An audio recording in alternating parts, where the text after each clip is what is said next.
Il existe des uniformes qui ne sont pas de simples vêtements. Certains sont conçus pour sauver des vies, protéger le corps ou montrer la discipline et le pouvoir de celui qui les porte. Dans cette vidéo, voici quelques-uns des uniformes les plus puissants et les plus célèbres au monde. Numéro 15, le vaisseau spatial que l'on porte sur soi de la NASA. Lorsqu'un astronaute sort du vaisseau spatial, seule la combinaison spatiale le sépare de l'espace mortel.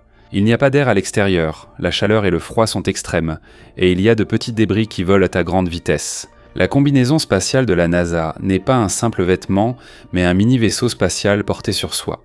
Ce qui est utilisé pour les sorties extravéhiculaires à la Station spatiale internationale s'appelle l'unité de mobilité extravéhiculaire, ou EMU. Lorsqu'elle est complète, elle peut peser plus de 113 kg sur Terre. On ne ressent pas son poids en microgravité, mais elle reste difficile à bouger. Elle est épaisse, rigide et pressurisée à l'intérieur. Même tenir un simple outil devient fatigant après avoir travaillé plusieurs heures dans l'espace. Avant d'enfiler la combinaison, l'astronaute porte d'abord un vêtement de refroidissement doté de petits tubes d'eau froide. C'est ce qui empêche le corps de surchauffer. Ensuite viennent le pantalon, les bottes, la pièce rigide pour la poitrine, les manches, les gants, le casque et le sac à dos de survie. Le sac à dos fournit l'oxygène et élimine le dioxyde de carbone. Il refroidit le corps, fournit de l'électricité et aide à la communication. Il doit y avoir de la pression à l'intérieur de la combinaison pour que l'astronaute survive. Mais si la pression était trop élevée, la combinaison devient rigide et il aura du mal à se pencher ou à bouger les doigts. Les gants sont parmi les éléments les plus difficiles à fabriquer, car ils doivent protéger les mains des températures extrêmes et des débris. Mais l'astronaute doit quand même pouvoir saisir facilement les outils et les petites pièces du vaisseau spatial. C'est pourquoi les gants sont soigneusement ajustés à la main de chaque astronaute. Des gants trop lâches gênent la prise, trop serrés fatiguent et font mal à la main. Tout dommage à la combinaison est dangereux. Si une grande ouverture se forme ou si la pression est perdue, l'astronaute doit immédiatement retourner dans le sas. Un système d'oxygène d'urgence existe, mais il s'agit seulement d'une solution temporaire. Le 16 juillet 2013, l'astronaute italien Luca Parmigiano a connu une fuite d'eau dans son casque. Pendant la sortie dans l'espace, l'eau a continué de s'accumuler jusqu'à ce qu'il ait du mal à voir, à entendre et à communiquer. En microgravité, l'eau est restée collée à son visage au lieu de tomber. La sortie spatiale a été interrompue et il a pu regagner sain et sauf le sas. La NASA a considéré cela comme l'un des incidents les plus dangereux de l'histoire des sorties dans l'espace. Certains des EMU actuels sont également anciens, car leur conception principale remonte à l'époque de la navette spatiale. De nombreuses pièces sont réparées et rénovées à plusieurs reprises. C'est pourquoi la NASA et Axiom Space développent une combinaison plus récente appelée AX-MU pour les missions lunaires Artemis. Elle est conçue pour offrir une plus grande liberté de mouvement, mieux adaptée à différentes morphologies et plus performante dans les conditions difficiles de la Lune. Mais elle doit encore subir de nombreux tests avant d'être utilisée. Sur Terre, l'uniforme est un simple vêtement. Dans l'espace, la combinaison spatiale, c'est l'air et le système de protection et de refroidissement. Et c'est le seul moyen pour qu'un astronaute reste en vie. Numéro 14, la haute coiffe en peau d'ours des gardes britanniques. Devant le palais de Buckingham, il est facile de reconnaître les soldats vêtus d'un uniforme rouge et d'un grand chapeau noir. On appelle cela un bonnet à poil. L'armée britannique utilise encore de la vraie fourrure d'ours noir.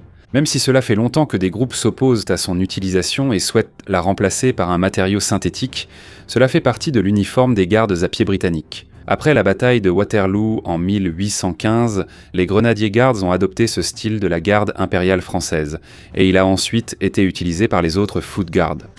Cela peut atteindre près de 18 pouces de hauteur. C'est aussi lourd et chaud à porter, surtout pendant l'été. Il n'offre aucune protection contre les balles et n'est pas utilisé dans de véritables combats. Sa principale utilité est la tradition et l'identité. Cela rend aussi la rangée de soldats plus grande et impressionnante à voir. Mais eux, ceux qui le portent ne sont pas des acteurs, ce sont de véritables soldats de l'armée britannique. Cela inclut les Grenadier Guards, les Coldstream Guards, les Scots Guards, les Irish Guards et les Welsh Guards. Ils sont formés comme soldats d'infanterie et peuvent être déployés lors d'opérations militaires, pas seulement pour garder le palais. Lorsqu'ils sont de garde, ils doivent rester alertes et disciplinés. Ils ne sont pas censés rire, discuter ou réagir aux touristes qui les dérangent, mais il n'est pas vrai qu'ils n'ont pas le droit de bouger. Ils peuvent marcher, crier un avertissement et agir en cas de menace ou si quelqu'un entrave leur mission. Ils doivent aussi endurer de longues périodes debout, le poids de l'uniforme, la chaleur, le froid, la pluie et l'attention de nombreuses personnes. C'est pourquoi le grand chapeau noir n'est pas seulement une décoration, il est le symbole de plus de 200 ans de tradition militaire. C'est aussi le symbole de la discipline des soldats, aptes à remplir des missions cérémonielles ou opérationnelles. Numéro 13, le costume de protection discret du Secret Service. Lorsque le président des États-Unis apparaît lors d'un événement public, il est généralement entouré d'hommes en costume sombre. Ils ressemblent à des hommes d'affaires ou à de simples fonctionnaires, mais ce sont en réalité des agents spéciaux du Secret Service des États-Unis. Leur costume ne sert pas seulement à avoir l'air formel, il doit dissimuler leur équipement de sécurité tout en leur permettant de courir, de se battre et de protéger la personne dont ils assurent la sécurité. L'une des principales missions du Secret Service est de protéger le président, le vice-président, leur famille, les anciens présidents et les dirigeants étrangers en visite. Ils assurent également la sécurité lors de grands événements qui pourraient être la cible d'attaque. Lorsqu'ils sont en mission de protection, les agents doivent rester aussi discrets que possible. Ils doivent rester proches du président, mais ils ne doivent pas monopoliser l'attention pendant l'événement ni perturber les déplacements habituels des gens. C'est pourquoi ils portent souvent un costume sombre, une chemise blanche, une cravate et des chaussures cirées. Cela donne un aspect professionnel et convient à des endroits comme la Maison-Blanche, les bâtiments gouvernementaux, les hôtels, les aéroports et les réunions diplomatiques. Mais ce costume est différent d'un costume d'affaires ordinaire. La veste doit avoir suffisamment d'espace pour un gilet pare-balles, du matériel de communication et d'autres équipements. Il ne faut pas que l'on remarque qu'il y a quelque chose de caché en dessous, mais il doit aussi pouvoir s'ouvrir facilement en cas d'urgence. La coupe est un peu plus ample au niveau des épaules et des bras. C'est important car l'agent peut avoir besoin de lever les mains, de tirer la personne qu'il protège ou de la couvrir avec son propre corps. Il doit aussi pouvoir bouger librement ses jambes, donc il ne faut pas que ce soit trop serré. Le pantalon. Il doit être capable de courir rapidement, de se baisser, de sauter ou de lutter sans que ses vêtements ne se déchirent. Même les chaussures sont importantes.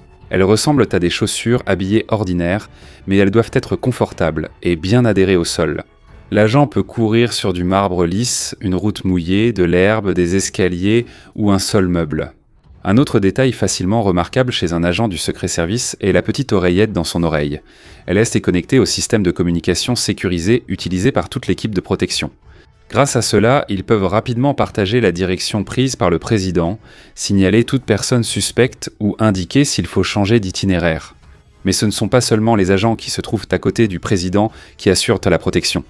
Avant même l'arrivée de la personne à protéger, une autre équipe inspecte déjà tout l'endroit.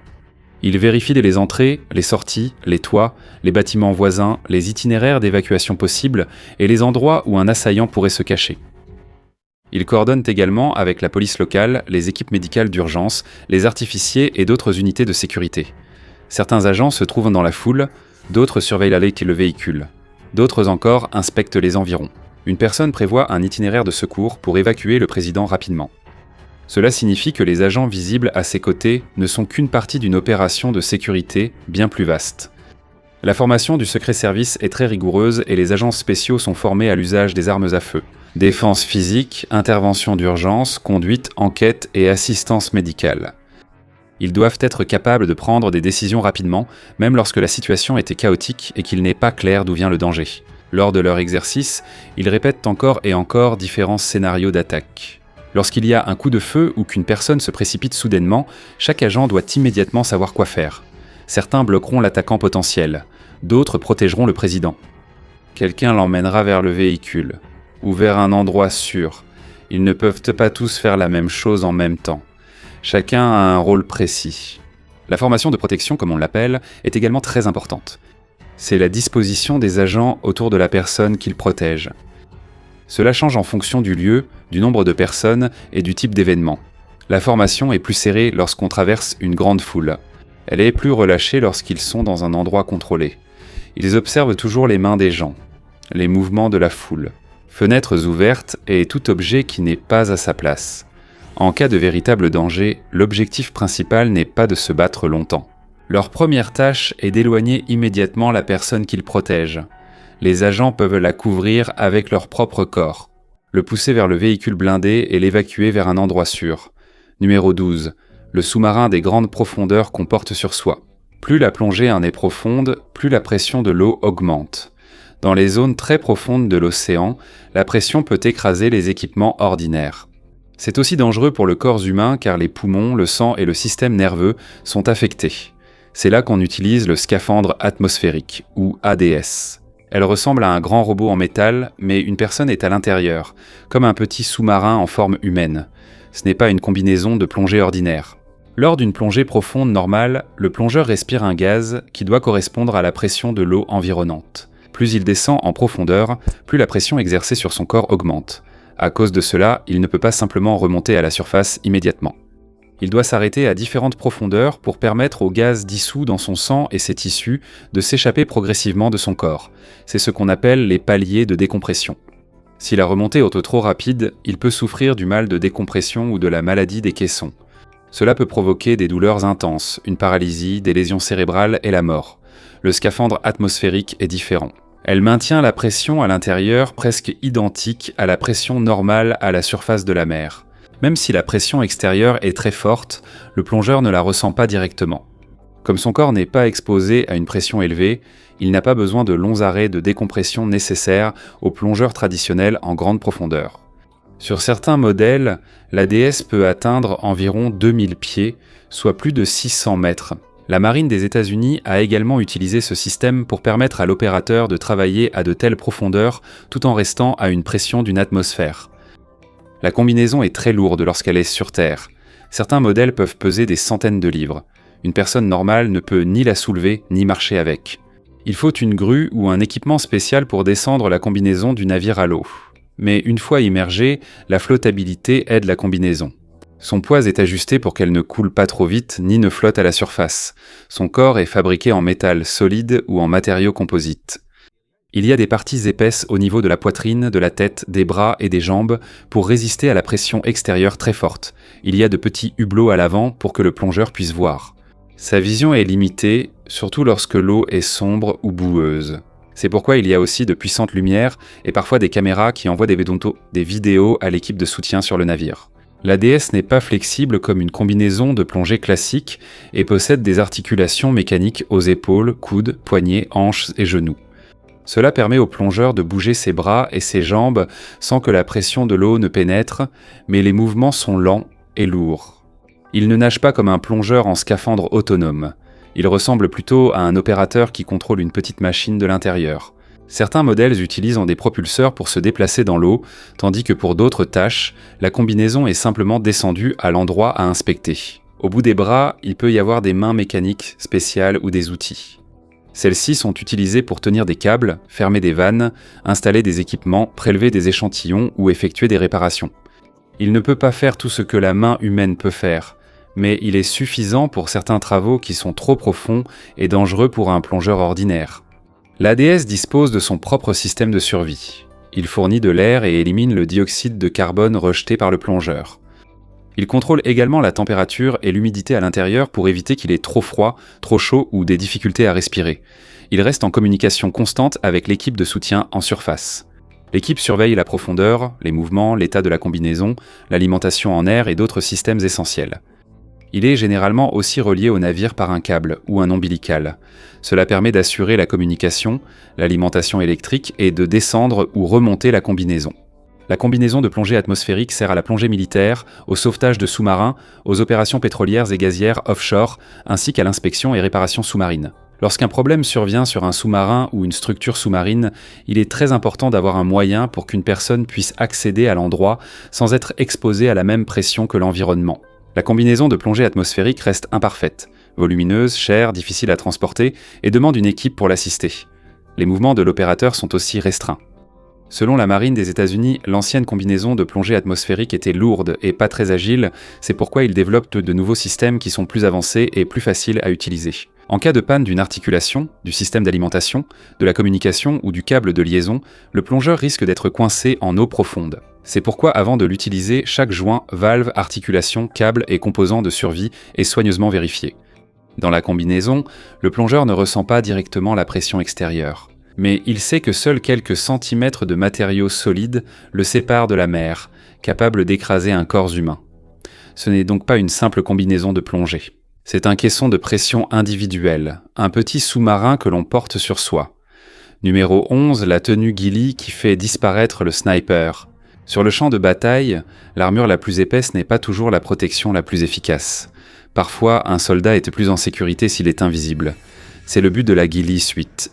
C'est un vêtement de camouflage utilisé par les tireurs d'élite, les soldats de reconnaissance et d'autres membres du personnel militaire qui doivent rester cachés tout en observant les environs.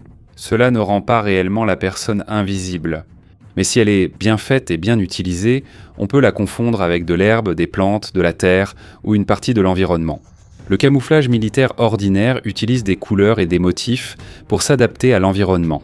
Le ghillie suit va encore plus loin. Il modifie la forme même du corps. L'œil humain reconnaît facilement une tête ronde, des épaules droites, 2 bras et un corps symétrique. Même si les vêtements et l'environnement ont la même couleur, la silhouette d'une personne reste visible. C'est pourquoi on ajoute au ghillie suite des bandes de tissu désordonnées, des fibres de filet et d'autres matériaux. Cela couvre la forme de la tête et casse la ligne droite des épaules. Comme la silhouette de la personne n'est plus claire, il devient plus difficile de la remarquer. Acheter un ghillie suit prêt à l'emploi ne suffit pas. Il faut l'adapter au lieu de la mission. Le costume diffère pour les herbes sèches, les forêts denses, les terrains enneigés, les zones boueuses et l'environnement urbain. Il y a généralement un uniforme de base ou un vêtement léger. On y ajoute du filet, de la toile de jute, des fibres synthétiques, des cordons et d'autres matériaux de camouflage. On utilise également des matériaux résistants au feu, car l'ancien type de toile de jute ou les plantes sèches peuvent facilement s'enflammer. L'armée de terre des États-Unis a également créé des kits pouvant être utilisés pour fabriquer, réparer et modifier la ghillie suite en fonction du climat et de la mission. Une fois arrivé sur place, on y ajoute encore de la végétation naturelle comme de l'herbe, des feuilles, de petites branches et d'autres plantes provenant des environs. Il est très important de prendre des plantes fraîches directement sur place. Si des plantes d'un autre type ou d'une autre couleur sont attachées à la tenue, le sniper sera d'autant plus visible. Il ne faut pas non plus en mettre trop. Si les feuilles et les branches sont trop épaisses, la tenue deviendra lourde et la personne qui la porte aura du mal à bouger. Cela peut aussi s'accrocher aux plantes et faire du bruit. C'est pourquoi il faut trouver le bon équilibre. Il faut casser la silhouette du corps sans pour autant perdre la capacité de ramper et d'utiliser l'équipement. La végétation est également remplacée au fil du temps. Les feuilles fraîches se fanent et changent de couleur. Quand les feuilles sur la combinaison brunissent dans un environnement vert, cela se remarque facilement. Le fusil et l'équipement doivent aussi être camouflés. Le corps caché ne sert à rien si la forme droite et sombre du canon du fusil reste visible. C'est pourquoi on y ajoute aussi du matériel de camouflage, mais il ne faut pas couvrir la lunette, les parties mobiles ou le canon. Le visage et les mains sont aussi très importants. Même une petite partie de la peau exposée peut réfléchir la lumière. C'est pourquoi le sniper utilise de la peinture de camouflage pour le visage, des gants, un voile ou un filet pour réduire la brillance de la peau. Mais même si la tenue est parfaite, elle ne sera pas efficace si la personne qui la porte bouge mal. L'œil humain remarque plus facilement un objet en mouvement qu'un objet immobile. C'est pourquoi le sniper se déplace lentement. Il ne se lève pas soudainement et ne rampe pas rapidement. Il bouge un peu, s'arrête, observe, puis avance à nouveau. Lors de ce qu'on appelle l'entraînement de progression, le sniper doit s'approcher de la zone d'observation sans être vu par les instructeurs. Les instructeurs utilisent des jumelles et d'autres équipements optiques pour le repérer. Ils savent qu'un sniper approche, mais ils peuvent quand même avoir du mal à le repérer si son camouflage et ses mouvements sont efficaces. L'armée de terre américaine enseigne que le sniper doit utiliser la végétation environnante, les ombres, les abris et des mouvements lents pour ne pas être repéré. Il ne traverse jamais simplement un espace ouvert. Il choisit un arrière-plan qui correspond à sa tenue. Il évite de se silhouetter au sommet d'une colline. Parce qu'il est facile de distinguer la forme du corps lorsqu'on se trouve devant un ciel lumineux. Il évite également de faire bouger brusquement l'herbe et les branches. Lorsqu'une plante bouge alors qu'il n'y a pas de vent, un observateur peut le remarquer, c'est pourquoi il déplace son corps avec précaution pour ne pas faire bouger l'environnement autour de lui. Même la lumière doit être surveillée. La lunette, les jumelles, la montre, la peau ou l'équipement en métal peuvent briller lorsqu'ils sont exposés au soleil. Un simple petit reflet peut révéler sa position. Il doit aussi contrôler le bruit, le froissement du tissu, le choc de l'équipement, le fait de couper une branche ou une respiration forte peuvent être entendus lorsque l'environnement est silencieux. L'utilisation du ghillie suie représente aussi un défi physique et mental important. Il fait chaud à l'intérieur car il est épais et comporte de nombreux matériaux attachés. La boue, l'eau, la poussière et les insectes peuvent aussi s'y infiltrer. Parfois, le sniper doit rester dans une position pendant de nombreuses heures. Il ne peut pas simplement se lever quand son pied s'engourdit. Il ne peut pas non plus se gratter rapidement lorsqu'un insecte rampe sur son visage. Le moindre mouvement peut être repéré par ceux qui cherchent. Mais la patience ne consiste pas seulement à rester caché. Il doit aussi observer, recueillir des informations, localiser l'ennemi et rapporter ce qu'il voit à son unité. Dans certaines missions, les informations qu'il peut obtenir sont plus importantes que de tirer avec son fusil. C'est pourquoi la patience, la mémoire, la communication et la prise de bonnes décisions sont essentielles. La ghillie suie n'est qu'un outil. Elle ne cache pas automatiquement une personne. Si la couleur, le mouvement, l'arrière-plan, la lumière ou la position sont mauvais, il sera tout de même repéré. Mais lorsque la bonne tenue, le bon terrain et une discipline extrême sont réunis, une personne peut regarder directement dans la direction du sniper sans même remarquer qu'il y a quelqu'un là-bas. Dans toute la liste, il y a des uniformes qui montrent l'autorité, des uniformes qui offrent une protection contre le feu, les explosions, l'espace et les profondeurs marines. Mais la tenue ghillie est différente. Elle ne montre pas la puissance de la personne qui la porte. Sa véritable force réside dans sa capacité à effacer sa silhouette, cacher ses mouvements et le faire devenir une partie intégrante de l'environnement. Si cela fonctionne correctement, aucun soldat ne le verra. Rien que de l'herbe, de la terre et une partie silencieuse du décor dont l'ennemi ignore qu'elle l'observe déjà. Numéro 10. La dernière défense du technicien en explosif. Lorsqu'une bombe est découverte, tout le monde s'éloigne. Mais c'est le technicien en explosif qui doit s'approcher. Il porte la combinaison de déminage qui peut peser plus de 80 livres. Elle est recouverte de matériaux très résistants. Et il porte un casque conçu pour réduire les blessures causées par les éclats, le feu et la pression de l'explosion. Mais cela n'offre pas une protection totale. Elle peut arrêter ou atténuer certains morceaux de métal projetés lors d'une explosion. Mais si la bombe explose sous les pieds du technicien, la combinaison pourrait ne pas résister à la puissance de l'explosion. Comme elle est lourde, chaude et que la vision est limitée, chaque pas est lent et prudent. Ils utilisent d'abord des robots et d'autres outils lorsque c'est possible. Mais il y a des moments où une personne doit encore s'approcher pour examiner ou désamorcer la bombe. C'est pourquoi la combinaison de déminage n'est pas une garantie de sécurité. C'est la dernière protection de la personne qui s'approche du danger pendant que tout le monde est éloigné. Numéro 9. L'uniforme de la garde suisse de la Renaissance.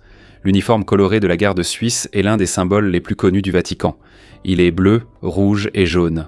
Avec des manches bouffantes, un pantalon rayé, un manteau blanc, un béret coloré, des gants, une ceinture et une épée cérémonielle.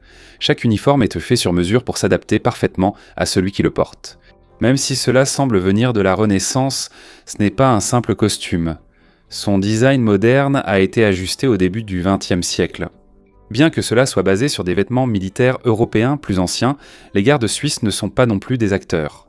Ce sont des soldats suisses entraînés qui protègent le pape, sa résidence et les parties importantes du Vatican. L'uniforme cérémoniel est épais et pas très pratique, mais son objectif est clair. Elle montre la tradition qui a commencé en 1506 et leur devoir de protéger le chef de l'Église catholique. Numéro 8. La soutane blanche du pape. Lors des cérémonies au Vatican, il est facile de reconnaître le pape grâce à sa soutane blanche. Elle est généralement accompagnée d'une ceinture blanche et d'une petite calotte blanche appelée zucchetto. La tenue blanche est un symbole clair de sa fonction en tant que chef de l'Église catholique. Avant le début du conclave, le tailleur du Vatican prépare des soutanes blanches de différentes tailles. Lorsqu'un nouveau pape est élu, il est conduit dans une petite pièce près de la chapelle Sixtine, connue sous le nom de salle des larmes. C'est là qu'il revêt pour la première fois la soutane blanche avant de se présenter devant la foule sur la place Saint-Pierre. Il entre au conclave cardinal en rouge et en ressort transformé, vêtu de blanc comme nouveau pape.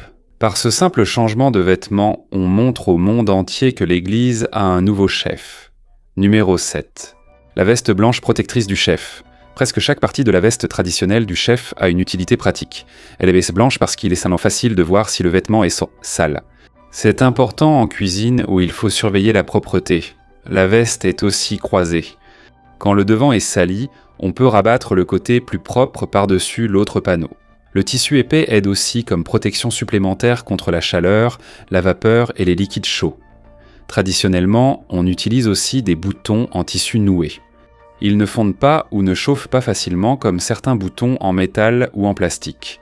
On peut aussi ouvrir rapidement la veste en cas d'éclaboussure d'huile ou d'eau chaude. C'est pourquoi la veste de chef n'est pas seulement faite pour avoir l'air professionnel. Elle est conçue pour l'hygiène, la protection et pour permettre de travailler rapidement dans une cuisine chaude et animée. Numéro 6. La perruque traditionnelle des tribunaux britanniques. Dans certains tribunaux d'Angleterre et du pays de Galles, juges et avocats portent encore une perruque blanche, surtout lors d'affaires criminelles. Cette tradition débute au XVIIe siècle, quand les riches et professionnels portaient la perruque, une mode qui a ensuite disparu. Mais elle est restée dans la profession juridique comme symbole d'autorité, d'expérience et d'impartialité du tribunal. Les perruques juridiques, faites à la main en crin de cheval, sont courtes pour les audiences ordinaires et longues pour les cérémonies officielles. Mais elles ne sont plus portées dans tous les cas. Lors de nombreuses audiences civiles et familiales, les juges ne portent plus de perruques. Même si leur utilisation a diminué, elles restent une partie de la tradition vieille de plusieurs siècles des tribunaux britanniques. Numéro 5. Les 4 galons du commandant de bord. Il est facile de reconnaître un pilote de ligne à sa veste sombre, sa chemise blanche, sa casquette serrée et les galons sur ses épaules ou ses manches. Ce design est devenu populaire au XXe siècle et s'inspire de l'uniforme des officiers de la marine. Son but est de donner un aspect professionnel et de rendre l'équipage facilement reconnaissable. Dans de nombreuses compagnies aériennes, le commandant de bord porte 4 galons et le copilote en porte 3. Mais le système peut varier selon la compagnie. Cela n'améliore pas les compétences du pilote, mais cela aide à montrer qui a la plus grande responsabilité dans le cockpit, et cela donne aussi confiance aux passagers. Avant même que l'avion ne démarre, l'uniforme accomplit déjà sa première mission, montrer qu'il y a un équipage formé qui gère le vol. Numéro 4. L'uniforme de prison très visible. Tous les prisonniers aux États-Unis ne portent pas de tenue orange. Il y a aussi des prisons qui utilisent des uniformes kaki, vert, bleu, blanc ou rayés. L'orange est utilisée car elle est facile à repérer et difficile à dissimuler. En cas d'évasion, gardiens et public reconnaissent plus aisément le prisonnier. Le port d'uniformes identiques aide aussi à identifier rapidement qui est un détenu et à quel groupe de sécurité il appartient. Dans certains établissements, la couleur varie selon la classification ou la section de la prison. Mais à cause des films et des émissions de télévision, la combinaison orange est devenue l'image la plus connue des prisonniers aux États-Unis. Ce n'est pas un simple vêtement. Elle sert à l'identification, à la sécurité et à reconnaître vite les détenus en prison ou hors de celle-ci. Numéro 3. Le costume coloré du matador s'appelle le trage de Lucé, ou costume de lumière. Il est brodé de fils métalliques, de sequins et de perles qui scintillent lorsqu'ils sont frappés par la lumière. Il est fait à la main et parfaitement ajusté au corps du matador. L'uniforme est lourd et serré, c'est pourquoi quelqu'un aide le matador à l'enfiler. La veste rigide aide aussi à garder le corps droit pendant qu'il est dans l'arène. Cela peut coûter plusieurs milliers de dollars selon le tissu et le design, mais il n'est pas conçu pour protéger le matador contre les cornes du taureau. Son objectif principal est de rendre la corrida plus grandiose et impressionnante. Numéro 2. Les Yeoman Warders, plus connus sous le nom de Beefeaters, sont les gardes cérémoniels de la Tour de Londres. Ce ne sont pas des acteurs. Ce sont d'anciens membres de haut rang des forces armées britanniques ayant un long service militaire et un excellent dossier. Ils vivent avec leur famille à l'intérieur même de la tour. Ils gardent ce lieu historique, font des visites guidées et aident à protéger les joyaux de la couronne. Ils portent un uniforme bleu foncé et rouge pour leur service quotidien. Lors des événements royaux importants, ils revêtent un uniforme écarlate et or plus élégant. Ils participent également à la cérémonie des clés. C'est une cérémonie formelle nocturne où les portes de la tour sont fermées et verrouillées, une tradition qui dure depuis plus de 700 ans. On ne sait pas exactement d'où vient le surnom de Beefeater. Selon une explication célèbre, ils étaient autrefois autorisés à manger de la viande provenant de la table royale. Numéro 1. La combinaison de course ignifugée de Formule 1. La combinaison de course d'un pilote de Formule 1 est conçue pour lui donner un temps précieux afin de s'échapper si sa voiture prend feu. Elle est faite de plusieurs couches de matériaux ignifuges comme le Nomex. Elles ne brûlent pas facilement, ne font pas et ne collent pas à la peau. Ce n'est pas seulement la combinaison qui est ignifuge. Cela comprend aussi sous-vêtements, cagoules, gants, chaussettes et bottes. Le pilote est donc couvert de la tête aux pieds. Chaque combinaison est sur mesure. Elle doit être suffisamment ample pour permettre au pilote de bouger librement et de sortir rapidement du cockpit en cas d'urgence.